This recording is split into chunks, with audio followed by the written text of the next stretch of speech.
سلامي لقوم كرام بدوا في الظلام. بسم الله الرحمن الرحيم. الحمد لله رب العالمين والعاقبة للمتقين والصلاة والسلام على سيد الأنبياء والمرسلين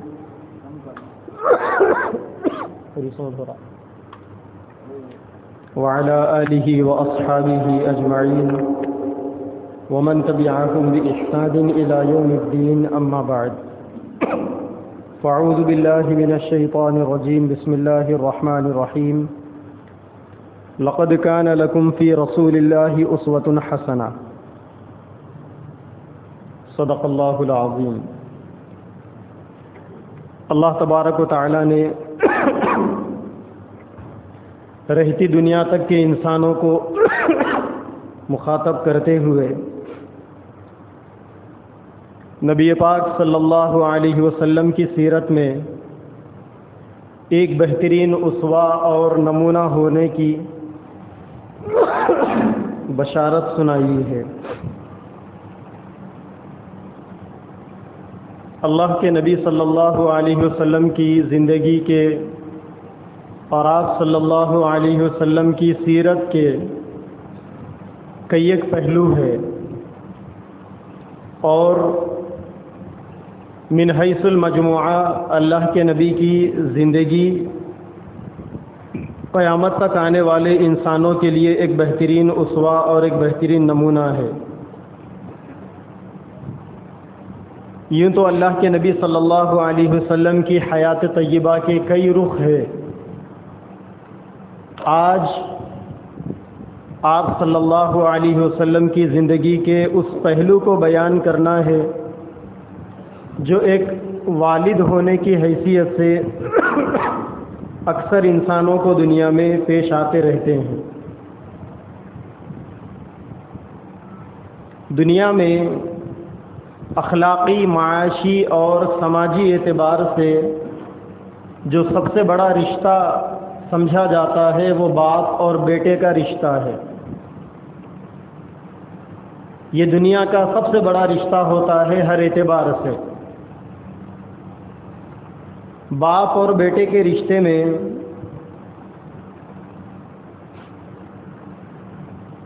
چونکہ فطری طور پر ہر باپ کو اپنی اولاد سے محبت ہوتی ہے اور کچھ ذمہ داریاں بھی ہوتی ہے. دنیا میں جتنے انسان آئے ہیں وہ سارے انسانوں سے ہو کر ہی آئے ہیں. ایک سیدنا آدم علیہ السلام واحد ایسے انسان تھے جو بغیر ماں اور بغیر باپ کے دنیا میں بھیجے گئے، اور دوسرے سیدنا عیسیٰ علیہ السلام ایک ایسے انسان تھے جو دنیا میں بغیر باپ کے بھیجے گئے تھے. ان دونوں کے علاوہ دنیا کے اندر جو انسان بھی آتا ہے وہ ماں اور باپ کے ذریعے سے دنیا میں آتا ہے، اور جو انسان بھی دنیا میں ماں اور باپ کے ذریعے سے آتا ہے تو ظاہر بات ہے کہ ماں اور باپ کو بھی اپنی اولاد سے بے پناہ محبت ہوتی ہے اور اولاد کو بھی اپنے ماں باپ سے بے پناہ محبت ہوتی ہے. لیکن اس میں بڑا درجہ باپ کا ہوتا ہے، کیونکہ اللہ تعالیٰ نے جس طریقے سے مرد کو عورتوں پر ذمہ دار بنایا اور گھر کا ذمہ دار اللہ تعالیٰ نے مردوں کو بنایا، تو اب گھر کا ذمہ دار ہونے کی حیثیت سے مرد کے اوپر اور بھی بہت ساری ذمہ داریاں آتی، جن میں اولاد کی تعلیم اور تربیت کی ذمہ داری بھی ہے، اولاد کی پرورش کی ذمہ داری بھی ہے، پیدا ہونے سے لے کر شادی کر کے دینے تک کی ذمہ داریاں ہیں، اور شادی کے بعد کی زندگی کی بھی ذمہ داریاں ہیں. ان ساری ذمہ داریوں میں ہمارے لیے اللہ کے نبی صلی اللہ علیہ وسلم کا ایک اسوہ اور ایک نمونہ موجود ہے. دنیا کے لوگوں کے پاس محبت کا معیار الگ ہے اور نبی پاک صلی اللہ علیہ وسلم کے پاس محبت کا معیار الگ ہے. دنیا کے لوگوں کے پاس اولاد سے محبت کا معیار یہ ہے کہ اولاد کو اچھا کھلایا جائے، اچھا پلایا جائے، اچھا پہنایا جائے، وغیرہ وغیرہ۔ لیکن نبی پاک صلی اللہ علیہ وسلم کے پاس اولاد کی تربیت کا معیار یہ ہے کہ ان کو اچھا کھلائے، یعنی حلال کھلائے، حرام نہ کھلائے، اور اچھا کھلانے سے زیادہ ان کو اچھا پڑھائیں، تعلیم اچھی دلائیں، تربیت اچھی دلائیں۔ یہ نبی پاک صلی اللہ علیہ وسلم کے پاس محبت کا معیار ہے۔ چنانچہ آپ صلی اللہ علیہ وسلم کی زندگی میں ہم دیکھتے ہیں کہ آپ صلی اللہ علیہ وسلم کو اولاد سے کیسی محبت تھی۔ تو آپ کی ذاتی اولاد، یعنی جو آپ کی اپنی ذاتی اولاد تھی، اس کی محبت کو تو ہم بعد میں ذکر کریں گے۔ آپ کی سوتیلی اولاد کے بارے میں ہم تذکرہ کریں گے، کیونکہ اللہ کے نبی صلی اللہ علیہ وسلم نے 11 شادیاں کی تھی، اور آپ کی جو 11 بیویاں تھیں ان میں صرف ایک بیوی انبیائی تھی، کنواری تھی۔ اس کے علاوہ جو 10 شادیاں آپ نے کیے ہیں وہ 10 عورتیں یا تو بیوہ تھی یا پھر کسی کے نکاح میں تھی، رشتہ ختم ہونے کے بعد آپ کی بیوی بنی۔ تو جب 10 بیویاں آپ کی کسی اور کی نکاح میں پہلے تھی تو ظاہر بات ہے کہ ان سے اولاد بھی ہوئی ہوگی، اور جب اللہ کے نبی سے ان عورتوں کا نکاح ہوا تو پھر ان کی اولاد کیا آپ اپنے نانا نانی کے پاس یا دادا دادی کے پاس رہتی تھی یا اللہ کے نبی کے پاس رہتی تھی؟ یہ بھی ایک مسئلہ ہے۔ چنانچہ سب سے پہلا نکاح جو اللہ کے نبی صلی اللہ علیہ وسلم نے کیا وہ سیدتنا حضرت خدیجہ رضی اللہ تعالی عنہا سے نکاح کیا۔ جس وقت حضرت خدیجہ رضی اللہ تعالی عنہا کی عمر 40 سال مکمل ہو چکی تھی اور آپ صلی اللہ علیہ وسلم 25 سال کے نوجوان تھے، آپ نے حضرت خدیجہ سے نکاح کیا، اور تقریباً نکاح کے بعد 27-28 سال تک حضرت خدیجہ آپ کے نکاح میں رہی، زندہ رہی، اور تقریباً 60-65 سال کی عمر میں حضرت خدیجہ کا انتقال ہوا۔ تو حضرت خدیجہ سے آپ نے نکاح کرنے سے پہلے حضرت خدیجہ 2 جگہ سے بیوہ تھی، یعنی ان کے پہلے 2 شوہروں کا انتقال ہو چکا تھا، اور ان کے شوہروں سے حضرت خدیجہ کو اولاد بھی تھی۔ چنانچہ ایک حضرت خدیجہ کے بیٹے تھے جن کا نام ہند بن ابی حالہ ہے، جو حضرت خدیجہ کے پہلے شوہر تھے ابو حالہ،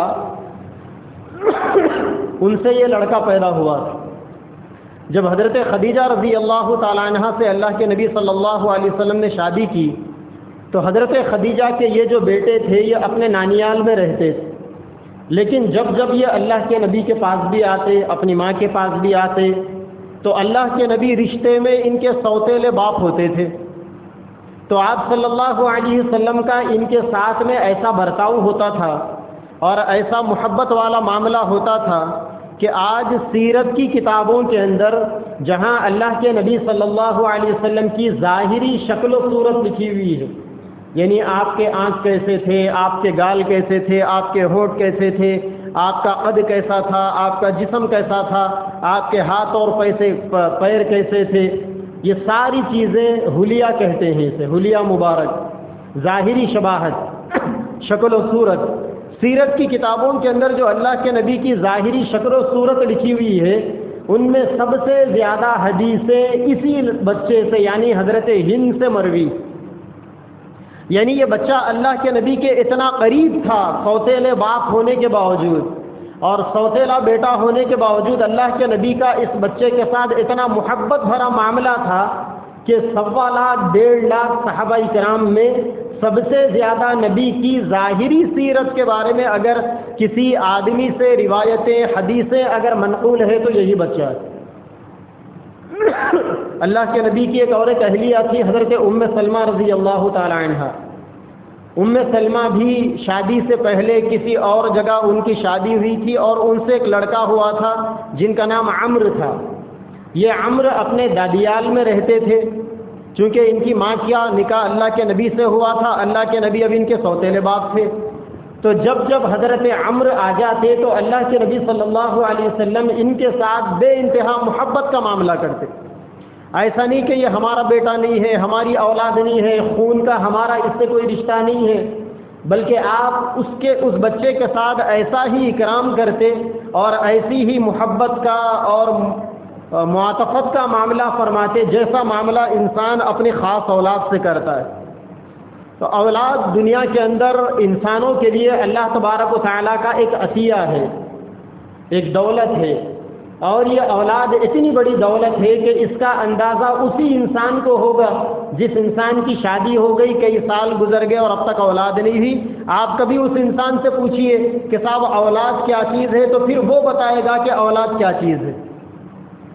اللہ تعالیٰ جن لوگوں کو اولاد دیتے ہیں، اب اولاد میں چاہے لڑکا دو چاہے لڑکی دو، دونوں کی الگ الگ حیثیتیں۔ لڑکی کا اور باپ کا رشتہ تو دنیا کے اندر مشہور ہے، باپ اور بیٹی کے درمیان میں جو محبتیں ہوتی ہیں، اور ماں اور بیٹے کا رشتہ بھی دنیا کے اندر مشہور ہے عام طور پر۔ ویسے تو ماں باپ کو اپنی ہر اولاد سے محبت ہوتی ہے، چاہے وہ لڑکی ہو یا لڑکا، لیکن آپ خاص طور پر دیکھیں گھروں کے اندر بھی کہ بچیوں کو باپ سے زیادہ محبت ہوتی ہے اور باپ کو بھی اپنی بچیوں سے زیادہ محبت ہوتی ہے۔ شاید اس کی بنیادی وجہ یہ ہے کہ بچیاں باپ کے گھر پر گھر کے لیے پیدا ہوتی، دوسرے گھروں کے لیے پیدا کی جاتی۔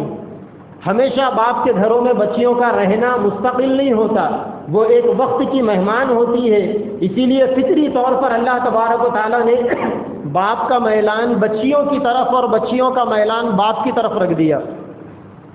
یہی وجہ ہے کہ اللہ کے نبی صلی اللہ علیہ وسلم کی بھی ایک حدیث ہے، مکہ مکرمہ کا عمومی ماحول تھا کہ لوگوں کو لڑکیاں پیدا ہوتی تو زندہ دفن کر دیتے تھے، اور کسی بچی کا باپ ہونا اس ماحول کے اندر عیب سمجھا جاتا تھا۔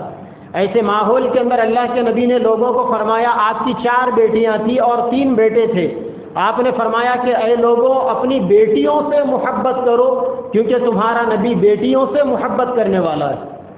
اور آپ نے فرمایا کہ اگر اللہ تعالیٰ نے کسی انسان کو 1 2 3 بیٹیاں دے دی اور اس نے اپنی بچیوں کی اچھی تربیت کی، اچھی تعلیم دی، اچھی تربیت سکھائی، رنگ ڈھنگ اچھا بنایا ان کی زندگی کا، اور کسی اچھے جگہ پر شادی کر دے دی۔ اچھے جگہ کا مطلب آج کے حساب سے نہیں، دنیا دار۔ اچھے گھر کا مطلب دیندار گھرانہ، تقوی کی بنیاد پر رشتہ، طہارت کی بنیاد پر رشتہ، دینداری کی بنیاد پر داماد کا انتخاب کرنا۔ اگر کسی نے ایسا کر دیا تو اللہ کے نبی نے فرمایا کل جنت میں وہ اور میں ایسے رہیں گے۔ آپ نے اپنی 2 انگلیوں کا اشارہ کر بتایا کہ 1 2 3 بیٹیوں کا باپ بچیوں کی اچھی تربیت کر دیندار گھرانے میں تقوی کی بنیاد پر رشتہ کر اگر شادی کر دے تو کل جنت میں اس کا مرتبہ میرے مرتبے کے برابر ایسے ہوگا۔ آپ نے یہ 2 انگلیوں کو اٹھا کر اشارہ کر بتایا۔ تو آپ صلی اللہ علیہ وسلم کو بھی اولاد تھی، بچیاں بھی تھے، بچے بھی تھے۔ مکہ مکرمہ کے اندر آپ کو 2 لڑکے پیدا ہوئے تھے جو بچپن ہی میں دونوں کا انتقال ہو گیا۔ جب آپ مدینہ منورہ آئے ہیں، آپ کے 7 بچوں میں 3 بیٹے اور 4 بیٹیوں میں 6 اولاد، یعنی 2 بیٹے 4 بیٹیاں حضرت خدیجہ سے تھی۔ اس کے علاوہ جو آپ کی دیگر 10 بیویاں ہیں، ان 10 بیویوں سے آپ کو کوئی اولاد نہیں ہے۔ ایک آپ کی باندھی تھی حضرت ماریہ قبطیہ رضی اللہ تعالی عنہا، ان سے 1 لڑکے مدینہ میں پیدا ہوئے تھے جن کا نام اللہ کے نبی نے اپنے دادا سیدنا ابراہیم علیہ السلام کے نام پر ابراہیم رکھا۔ اور جب یہ لڑکا پیدا ہوا، جو آدمی اللہ کے نبی کے پاس آپ کے بیٹے کے پیدا ہونے کی خوشخبری لے کر آیا، آپ نے بیٹے کے پیدا ہونے سے آپ اتنا زیادہ خوش ہوئے کہ آپ نے اس آدمی کو گفٹ میں ایک غلام دے دیا۔ غلام کا مطلب ایک انسان دے دیا آپ نے کہ جاؤ یہ تمہارا ہے، اب زندگی بھر اس سے فائدہ اٹھاؤ۔ صرف خوشخبری لانے کی بنیاد پر آپ نے ایک غلام اس کو دے دیا گفٹ میں، تحفے میں۔ اولاد کی خوشی یہ چیز ہوتی ہے جو ہر انسان کو اللہ تبارک و تعالیٰ دیتے ہیں۔ وہ کوئی وحشی انسان ہی ہوگا جو اولاد سے پیار نہیں کرتا ہوگا یا اولاد سے محبت نہیں کرتا ہوگا۔ اور آپ نے سب سے پہلے اس بچے کا نام ابراہیم رکھا۔ یہاں سے یہ بھی سمجھ میں آیا کہ اپنی اولاد کا نام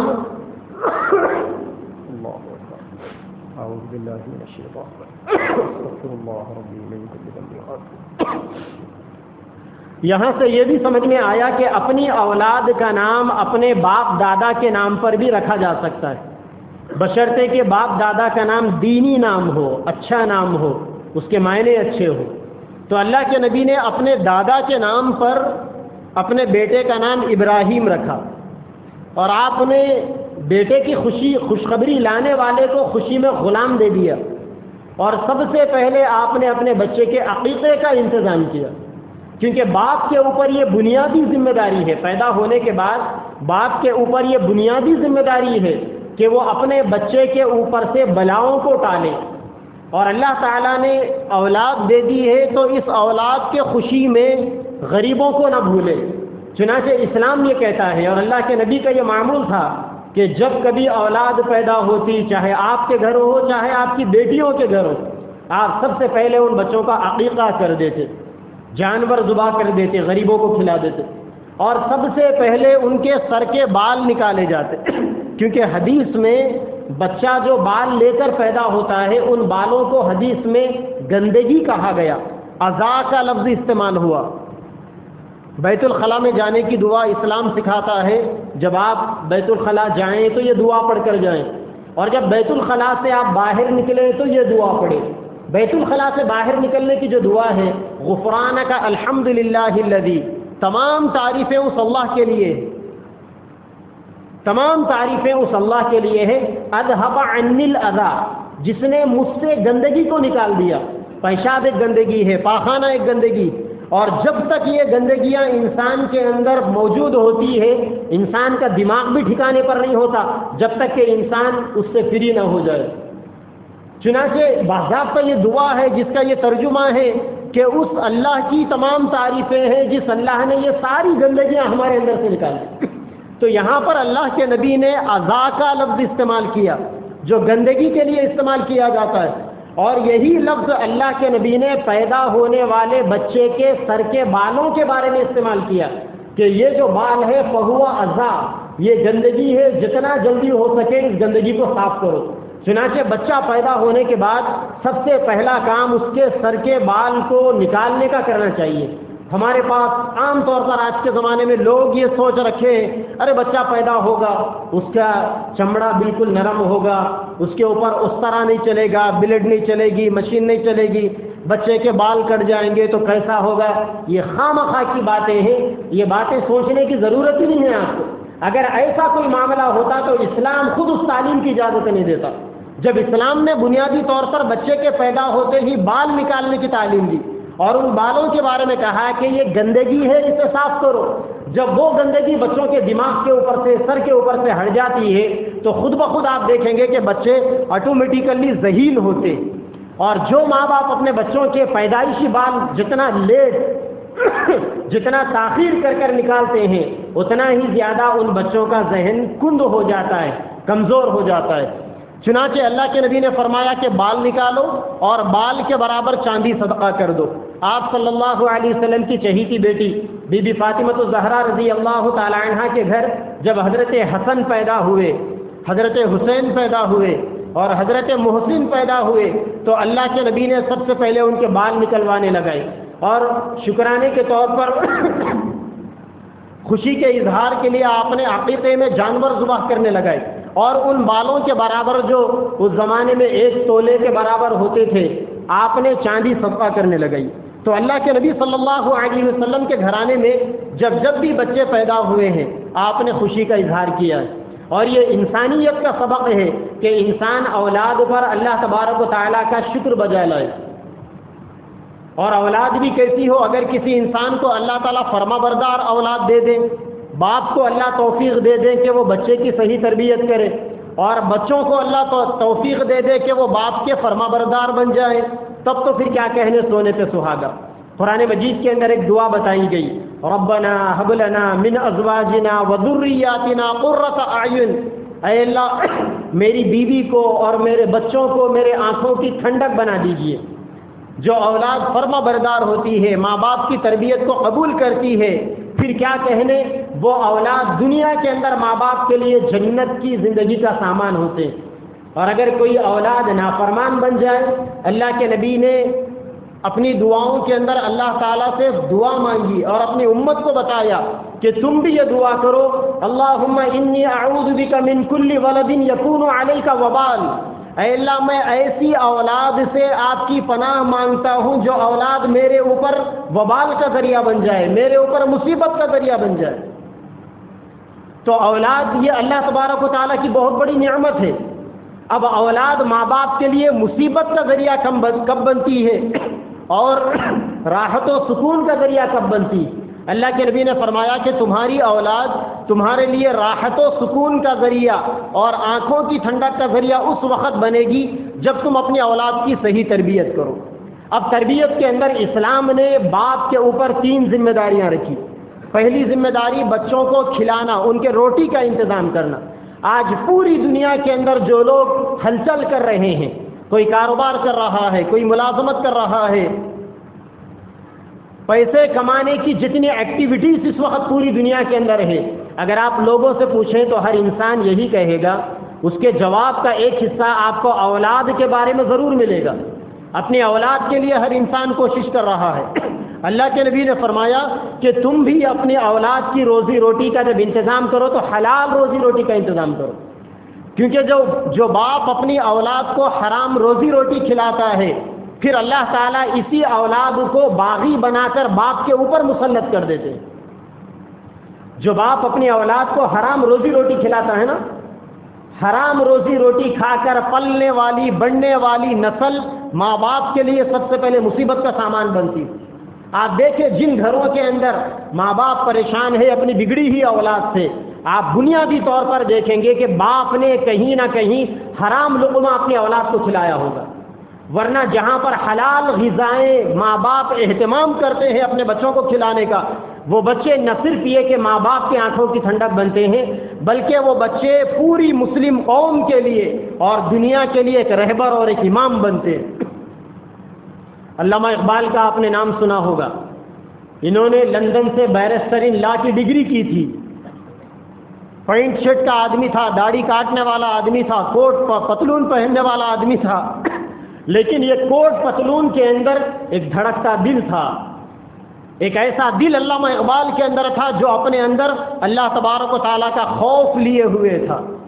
ایک ایسا دل علامہ اقبال کے دل کے اندر تھا جو اپنے اندر پیارے نبی صلی اللہ علیہ وسلم کا عشق سمائے ہوئے تھا۔ اب علامہ کے اندر جو کوٹ پینٹ پہننے والا آدمی، یونیورسٹیوں کا پڑھا ہوا، کالجوں کا پڑھا ہوا، انگلش تعلیم کا پڑھا ہوا، اس کے اندر اللہ تعالیٰ کا تقویٰ اتنا کیسے آیا؟ نبی پاک صلی اللہ علیہ وسلم کا عشق اس کے اندر کیسا آیا؟ ماں باپ کے ذریعے سے آیا۔ علامہ اقبال کے والد لاہور کے اندر ایک بینک کے اندر ملازم تھے۔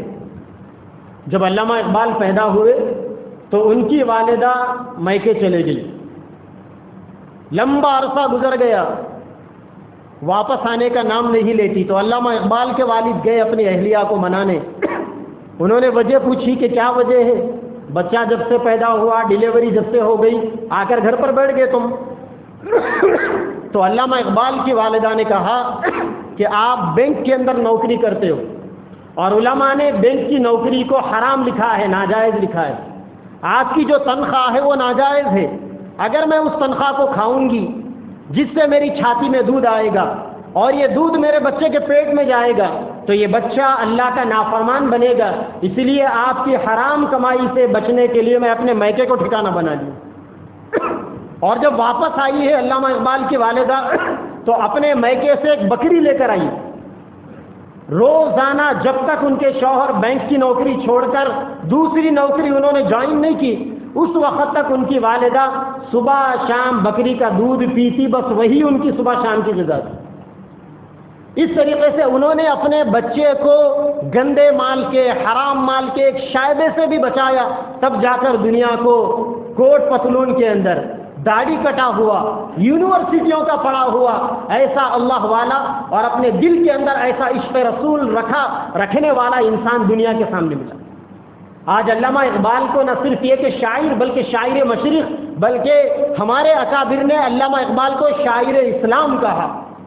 اور ایک جگہ پر ہمارے ایک بزرگ نے کہا کہ علامہ اقبال ایسا انسان تھا کہ نہ اسے انگریز پہچان سکے نہ مسلمان پہچان سکے۔ اگر مسلمان علامہ اقبال کو پہچان لیتے اور ان کی تڑپ کو، ان کی فکر کو سمجھ لیتے تو آج مسلمان اس پستی کے اندر نہیں ہوتے. اور اگر انگریز علامہ اقبال کو پہچان لیتے تو علامہ اقبال کو بستر پر موت نہیں آتی، انہیں پھانسی کے پھندے پر لٹکا دیا جاتا. کیونکہ علامہ اقبال نے اپنے اشعار کے ذریعے سے مردہ قوم کے اندر جان ڈالنے کا انہوں نے کام کیا، سوئی ہوئی مسلم امت کو جگانے کا انہوں نے کام کیا. تو اللہ کے نبی نے فرمایا کہ باپ کے اوپر سب سے بنیادی ذمہ داری یہ ہے کہ وہ اولاد کے لیے حلال روزی روٹی کا انتظام کرے، اس کے لیے کپڑے کا انتظام کرے اور اس کے لیے مکان کا انتظام کرے. اللہ کے نبی صلی اللہ علیہ وسلم نے اپنی اولاد کی تعلیم اور تربیت کے سلسلے میں اور ان کی غذاؤں کے سلسلے میں آپ نے اس کا بڑا اہتمام کیا. آپ صلی اللہ علیہ وسلم کھانے پینے کے سلسلے میں اپنی اولاد کے بارے میں اتنے سنجیدہ تھے کہ ایک مرتبہ بی بی فاطمہ کا نکاح ہو چکا اور وہ بھی اولاد والی ہو چکی. اللہ کے نبی کئی دنوں سے بھوکے تھے. ایک صحابی اللہ کے نبی کے پاس کچھ روٹیاں اور گوشت لے کر آئے. اللہ کے نبی نے ایک روٹی لی اور اس کے اوپر گوشت کے کچھ ٹکڑے رکھ دیے اور آپ نے ایک صحابی سے کہا کہ اسے لے جاؤ اور لے جا کر میری بیٹی فاطمہ کے گھر پہنچا کر آؤ. اور اللہ کے نبی نے کہا کہ فاطمہ نے بھی آج کئی دنوں سے کھانا نہیں کھایا. ایک شاعر کہتا ہے اللہ کے نبی کے اس اپنی بیٹی کے گھر توشہ بھیجنے کے واقعے کو، تیرے ہاتھوں سے کئی دن کی کڑی دھوپ کے بعد فاطمہ کو جو کھلایا تھا وہ کھانا دیکھوں. اللہ کے نبی نے باوجود یہ کہ بچی کی شادی ہو گئی، اب بچی کی ذمہ داری داماد کے اوپر ہے، لیکن آپ اپنی بچیوں کی اتنی خبرگیری کرتے تھے گویا آپ نے قیامت تک آنے والے ان باپوں کو بتا دیا، ان والدوں کو بتا دیا کہ اگر تم اپنی بچیوں کی شادی کر کر بھی دے دے تب بھی تمہاری ذمہ داری ختم نہیں ہوتی. جب تک تم دنیا کے اندر باقی ہو اس وقت تک اپنی بچیوں کی زندگی کی بھی خیر خواہی لیا کرو. یہ تو غیروں کی رسومات ہے جو بچی کی شادی کر کر دے دی اور جتنا جوڑے گھوڑے کی رقم دینا تھا وہ بچی کو شادی کے اندر بھی دے دیا، جس کو دان کہتے ہیں. یہ ہندوانہ رسم برادران وطن کی یہ رسمیں ہیں جو آج مسلمانوں کے درمیان میں آ گئی. لیکن مسلمانوں کی بنیادی یہ تعلیم ہے کہ باپ بچی کو شادی کر کر دینے کے بعد جب تک وہ زندہ رہے اپنی بچی کی خبرگیری کرتا رہے اور اپنی بچی کی دیکھ بھال کرتا رہے. اور کبھی ایسا بھی ہوتا ہے کہ کوئی بچی باپ کے موجودگی میں بیوہ ہو جاتی ہے یا اس کی ازدواجی زندگی، اس کی شادی شدہ زندگی اچھی نہیں ہوتی، طلاق کی نوبت آ جاتی ہے یا خلا کی نوبت آتی ہے، رشتوں کے ختم کرنے کی نوبت آتی ہے. ایسے میں بھی اللہ کے نبی صلی اللہ علیہ وسلم نے دنیا کے والدوں کے بارے میں، باپوں کے بارے میں فرمایا کہ ایک باپ کا سب سے بہترین صدقہ اپنی بیوہ یا اپنی مطلقہ بیٹی کو کھلانا اور اس کے اوپر پیسہ خرچ کرنا ہے. دنیا کا سب سے بہترین پیسہ، بہترین صدقہ وہ ہے جو اپنی بے سہارا بیٹیوں کے اوپر خرچ کیا جائے. چنانچہ اللہ کے نبی صلی اللہ علیہ وسلم کی ایک بیٹی تھی جن کا نام تھا زینب. حضرت زینب کا نکاح اللہ کے نبی نے حضرت ابو العاص سے کیا تھا مکہ مکرمہ کے اندر. جب اللہ کے نبی ہجرت کر کر مدینہ منورہ تشریف لا لیے تو اس کے کچھ دنوں کے بعد حضرت زینب بھی آ گئی. اب حضرت زینب مدینہ میں اور ان کے شوہر ابو العاص مکہ میں. اور حضرت زینب کو دو اولاد تھی، ایک بیٹا تھا ایک بیٹی تھی. بیٹے کا نام علی تھا جو اللہ کے نبی کے بڑے نواسے تھے اور بیٹی کا نام امامہ تھا جو اللہ کے نبی کی بڑی نواسی تھی. اب حضرت زینب کا مدینہ کے اندر کوئی سہارا نہیں تھا. اگلے 6-7 سال تک زینب بے سہارا تھی. 7ویں سال زینب کے شوہر مکہ سے وہ مدینہ آئے اور آ کر انہوں نے بھی اسلام قبول کیا. ان 7 سالوں تک اللہ کے نبی نے اپنی وہ بیٹی جو شادی شدہ ہے اور جو خود بھی اولاد والی ہے، آپ نے اس بیٹی کو اپنے پاس رکھا اور 7 سال تک مکمل طور پر اللہ کے نبی نے پرورش فرمائی اپنی اس بچی کی. یہی نہیں بلکہ سیرت کی کتابوں کے اندر واقعہ ملتا ہے جب مکہ مکرمہ فتح ہوا اور اللہ کے نبی صلی اللہ علیہ وسلم اونٹ کے اوپر سوار تھے تو آپ کی اونٹنی پر علی نام کا ایک بچہ بھی سوار تھا. آپ صلی اللہ علیہ وسلم مکہ میں فاتحانہ انداز میں داخل ہوئے اور جب مکہ فتح ہو گیا، آپ کے پورے کنٹرول میں آ گیا، تو مکہ کے اندر جو 307 بت رکھے ہوئے تھے آپ نے ان بتوں کو صاف کیا. پھر مکہ کی چھت کے اوپر 420 بت رکھے ہوئے تھے ان بتوں کو بھی نکالنے کا موقع آیا، چونکہ مکہ کعبۃ اللہ کی عمارت ذرا اونچائی پر تھی، 15-18 فٹ کی اونچائی پر۔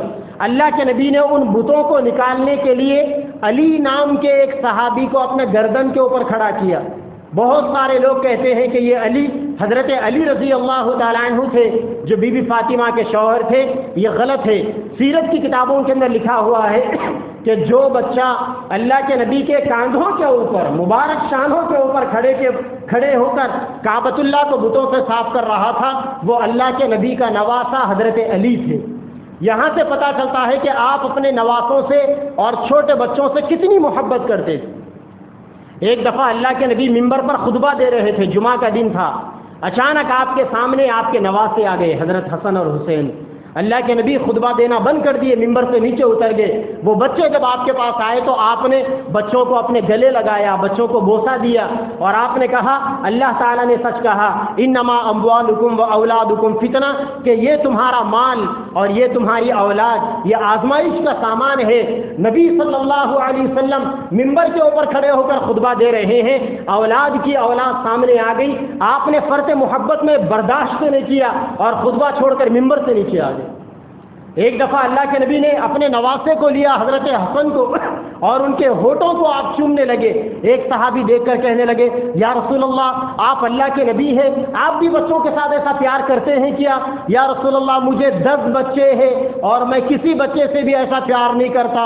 اللہ کے نبی نے فرمایا، اگر اللہ نے تمہارے سینے کو اولاد کی محبت سے خالی کر دیا ہے تو میں کیا کر سکتا ہوں؟ ورنہ انسان کی انسانیت کا تقاضا یہ ہے کہ وہ بچوں سے پیار کرے اور محبت کرے۔ بنیادی طور پر بچوں سے محبت اس وجہ سے کرنا ہے کہ یاد رکھیں کہ بچوں کی تربیت بچپن میں محبت کے راستے سے ہوتی ہے، لاٹھی کے راستے سے بچوں کی تربیت نہیں ہوتی۔ اگر بچپن میں کوئی ماں باپ اپنے بچوں پر لاٹھی اٹھاتے ہیں تو سمجھ لیں کہ بڑھاپے کے لیے آپ دشمن کو تیار کر رہے ہیں۔ اسی لیے اللہ کے نبی نے بچوں کے ساتھ محبت کی تعلیم دی۔ محبت کے اندر بچوں کو جو کچھ سکھایا جاتا ہے بچے اسے لیتے ہیں، اور کوئی ماں باپ اگر اولاد کے اوپر سختی کرتے ہیں تو پھر اولاد کے دل میں ماں باپ کی نفرت پیدا ہوتی۔ آج جتنے ماں باپ اپنی اولاد سے پریشان ہیں، آپ یاد کرو بچپن میں آپ نے اپنی اولاد کے اوپر سختی کی ہوگی۔ ایسا ہو ہی نہیں سکتا کہ کوئی انسان بچپن میں اپنی اولاد کے ساتھ نرمی کرے اور بڑے ہو کر اولاد ماں باپ کی نافرمان نکلے۔ اور ایسا بھی کبھی نہیں ہو سکتا کہ ماں باپ بچپن میں اولاد پر سختی کرے، ان کے اوپر اپنا ڈھونس جمائے اور اپنی طاقت کا استعمال کرے، اور بڑے ہونے کے بعد وہ اولاد ماں باپ کی فرما بردار نکلے۔ ایسا کبھی نہیں ہو سکتا۔ جو لوگ بھی اگر آج پریشان ہیں ماں باپ کہ ہماری اولاد ہماری سنتی نہیں، اس کی بنیادی وجہ وہی پھل ہے جو آپ نے بچپن میں دانا ڈالا تھا نفرت کا ان کے دلوں کے اندر۔ اسی لیے اگر آج بھی کسی ماں باپ کی اولاد نافرمان ہے، پریشان ہونے کی ضرورت نہیں ہے، محبتوں سے دلوں کو جیتا جاتا ہے۔ ایک انسان باہر نکل کر میٹھی زبان کے ذریعے، محبت کے ذریعے غیروں کے، اوروں کے دلوں کو جیتتا ہے، تو کیا ایک ماں اور ایک باپ اپنی پیدا کی ہوئی اولاد کے دلوں کو نہیں جیت سکتی؟ یقیناً جیت سکتی ہے۔ اسی لیے اللہ کے نبی صلی اللہ علیہ وسلم نے سب سے پہلے بنیادی طور پر اولاد کے بارے میں آپ نے محبت کی تعلیم دی، اور پھر محبت کے بعد آپ نے فرمایا کہ اپنے اولاد میں انصاف کرو۔ اگر کسی کو 2-4 اولاد ہے، ایک سے بڑھ کر اولاد ہے، سب کو ایک نظر سے دیکھو، کیونکہ بچے کے دل کے اندر، جو لوگ سائیکالوجی کے ماہر ہیں، نفسیات کے ماہر، انہوں نے کتابوں کے اندر لکھا کہ چھوٹے بچوں کے اندر سب سے پہلے جو غلط بیماری پیدا ہوتی ہے وہ ہرس کی بیماری پیدا ہوتی ہے۔ آپ دیکھے ہوں گے کہ آپ بچوں کو جب کوئی چیز دیتے ہیں، یا ایک بچے کو آپ کوئی چیز پکڑا دے اور اس سے کہیں کہ بیٹا اپنے بھائی اور بہنوں کو بھی دے دو، وہ دینے سے کترائے گا، کیونکہ اس کے اندر اب ہرس کی بیماری پیدا ہو چکی ہے۔ وہ یہ سمجھے گا کہ میں میری چیز کیوں دوں دوسروں کو۔ اسی لیے بچپن سے اپنی اولاد کے ہاتھوں سے صدقہ کروانا چاہیے تاکہ اولاد خرچ کرنا سیکھے۔ اور گھروں کے اندر جب آپ آئیں تو اللہ کے نبی کا بھی یہ معمول تھا، بزرگان دین کا بھی یہ معمول تھا کہ جب گھروں کے اندر کوئی چیز لاتے تھے تو سب سے پہلے وہ چیز بیٹی کے ہاتھ میں دیتے، کیونکہ یہ بیٹی آپ کے گھر میں مہمان ہے۔ بیٹی کو سب سے پہلے دیا جاتا تھا، پھر اس کے بعد اولاد میں جو بڑا بچہ ہوتا ہے اس کو دے کر یہ کہا جائے کہ بیٹا یہ چیز تم برابر برابر اپنے دوسرے بھائی بہنوں میں تقسیم کرو۔ اگر باپ یہ طریقے سے اگر بڑی اولاد کو کرے گا، اپنی اولاد کو کرے گا، تو بچپن سے بچوں کے اندر جو ہرس کی بیماری ہے وہ نہیں پیدا ہوگی، اور بچوں کو خرچ کرنے کا، دوسروں کے اوپر نچھاور کرنے کا جذبہ پیدا ہوگا۔ اور دوسری جو بیماری بچوں کے اندر پیدا ہوتی ہے وہ جلن اور حسد کی بیماری پیدا ہوتی ہے۔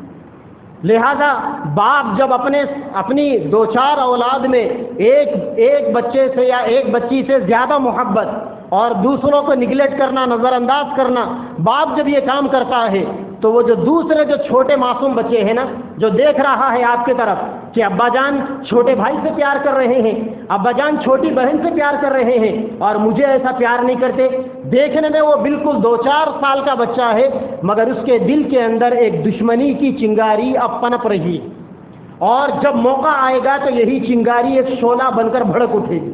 لہذا جب آپ پیار کریں تو اللہ کے نبی نے فرمایا ساری اولاد کو برابر پیار کریں۔ ایک واقعہ سنا کر اپنی بات کو ختم کرتا ہوں۔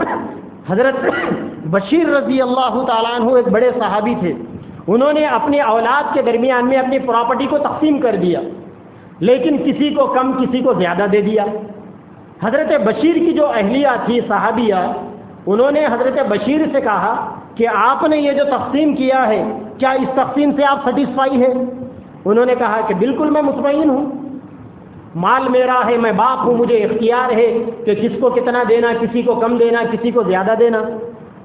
تو چونکہ بیوی سمجھدار تھی، انہوں نے کہا کہ ایک دفعہ آپ اللہ کے نبی کے پاس جائیے اور جا کر اللہ کے نبی کے سامنے آپ نے اولاد میں یہ جو تقسیم کیا نا، ذرا یہ بتائیے آپ اللہ کے نبی کے سامنے۔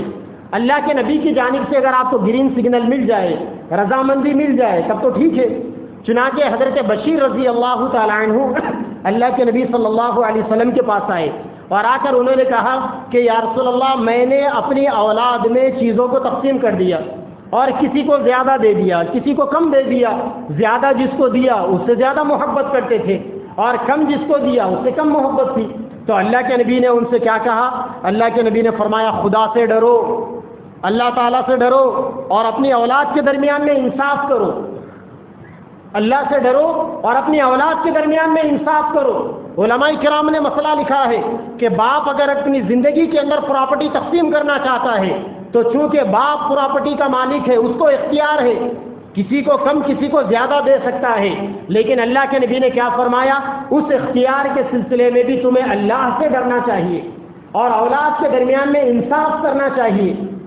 آج ماں باپ کے لیے یہ نصیحت ہے کہ جو ماں باپ یہ سمجھتے ہیں کہ ہم نے بیٹی کی شادی کر دی، اب ہماری پراپرٹی کے اندر بیٹی کا کوئی حصہ نہیں، ایسے ماں باپ کے اوپر موجودہ زمانے میں، جبکہ بھائیوں کا یہ مزاج ہے کہ وہ ماں باپ کے انتقال کے بعد ساری پراپرٹی کو خود ہڑپ کرنا چاہتے ہیں اور بہنوں کو حصہ دینا نہیں چاہتے، ایسے ماحول میں باپ کے اوپر یہ ضروری ہے کہ باپ اپنی زندگی کے اندر اولاد میں برابر تقسیم کر دے، اور جن بچیوں کی آپ نے شادی کی ہے، بھلے ہی شادی میں آپ نے لاکھوں روپے خرچ کیے، آپ نے جہیز دیا، وہ جہیز آپ نے داماد کو دیا، آپ نے بیٹی کو تو نہیں دیا نا، ہاں آپ نے بیٹی کو زیور دیا، یہ زیور آپ کی اپنی بیٹی کا ہے، لیکن یہ کیا کیا جائے کہ آج مسلمانوں میں جو شادیاں ہوتی ہیں ان میں 90-95% داماد ایسے ہوتے ہیں جو آپ نے اپنی بیٹی کو زیور دیا، اس کا حق تھا، وہ بھی بیچ کر کھا جاتے ہیں۔ بقیہ آپ نے جو گھوڑے جوڑوں کی رقم دی وہ تو بچی کو تھوڑی دیا، آپ نے بچی کے لیے داماد کو دیا، سسرال والوں کو دیا، تو بچی کو کیا ملا؟ اسی لیے آج کے زمانے میں ماں باپ کی یہ ذمہ داری ہے کہ وہ اپنی زندگی میں اولاد میں برابر تقسیم کریں، اور جن بچیوں کی آپ نے شادی کر دی، بھلے ہی آپ کا داماد اچھی پراپرٹی والا، اچھی تنخواہ والا، بیٹی کو اس کے باپ کے گھر سے باپ کی موجودگی میں باپ اس کا حصہ نکال کر رکھ دے یا وصیت لکھ دے کہ میرے مرنے کے بعد یہ جو میری پراپرٹی تقسیم ہوگی اس میں سے میری بچیوں کا کوئی حق نہ مارا جائے۔ اگر یہ کام بنیادی طور پر ہوگا تو آج ہمارے معاشرے کے اندر بھائیوں کی جانب سے یا مردوں کی جانب سے اپنے بہنوں اور عورتوں کے حقوق کو دبانے کا جو واقعہ پیش آ رہا ہے، جس کا یقیناً اسلام سے کوئی دور دور تک تعلق نہیں، ہم مسلمانوں نے نبی کی تعلیمات کو بھلایا، نبی کے اسوے کو ہم نے بھلایا، نبی کی سیرت کو ہم نے بھلایا اور ان کی تعلیمات کو ہم نے پیچھے چھوڑ دیا۔ اب ظاہر بات ہے کہ باپ بھی تو نہیں بتاتا نا اولاد کو۔ باپ اگر اپنے بھائیوں کو بچپن سے بتاتا کہ دیکھ بیٹیوں کا بہنوں کا یہ حصہ ہے اور اسلام کی یہ تعلیمات ہے، تو بھائی آگے چل کر بہنوں کا حق کیوں دباتا؟ تو مسائل جو پیدا ہو رہے ہیں وہ بنیادی طور پر ہماری اولاد کی تعلیم اور تربیت کے سلسلے میں۔ اسی لیے اللہ کے نبی نے پرورش کے بعد جو سب سے زیادہ اولاد کے سلسلے میں فوکس کیا، جس چیز کی طرف آپ نے سب سے زیادہ توجہ دلائی، وہ ہے دینی تعلیم اور دینی تربیت۔ آپ دنیاوی اعتبار سے اپنے بچے کو کیا بنانا چاہیں گے وہ آپ کا اپنا اختیار ہے، لیکن آپ سب سے پہلے اپنے بچے کو مسلمان بنائیے، اس کے سامنے اللہ کا تعارف کرائیے، اس کے سامنے نبی پاک صلی اللہ علیہ وسلم کا تعارف کرائیے اور اس کے سامنے دین کی بنیادی تعلیمات بتائیے۔ بچپن سے اگر باپ کی جانب سے اولاد کو دین کی بنیادی تعلیمات ملے گی نا، تو پھر انشاءاللہ یہ اولاد آگے چل کر پوری دنیا کے اندر اسلام کے لیے فخر کا باعث بنیں گے اور مسلمانوں کے لیے بھی فخر کا باعث بنیں گے۔ جہاں بچپن سے اولاد کو ماں باپ کی جانب سے گھروں میں دینی تعلیم نہیں ملتی، مکتب کا نظام نہیں ملتا، مدارس کو اولاد اپنے بچوں کو نہیں بھیجتے، علماء کی صحبتوں میں اٹھنا بیٹھنا نہیں ہوتا، پھر آگے چل کر یہ اولاد اسلام کے لیے رسوائی کا ذریعہ بنتی ہے اور ساری سوسائٹی اور معاشرے کے لیے، یہاں تک کہ آگے چل کر ماں باپ کے لیے بھی مصیبت کا سامان بنتی ہے۔ اللہ تبارک و تعالی نبی پاک صلی اللہ علیہ وسلم کی سیرت کی روشنی کے اندر ہم سب کو اپنے بچوں کی پرورش اور اپنے بچوں کی بہترین تعلیم اور تربیت کا انتظام کرنے کی توفیق عطا فرمائے۔ وآخر دعوانا ان الحمد للہ رب العالمین۔ سنت ادا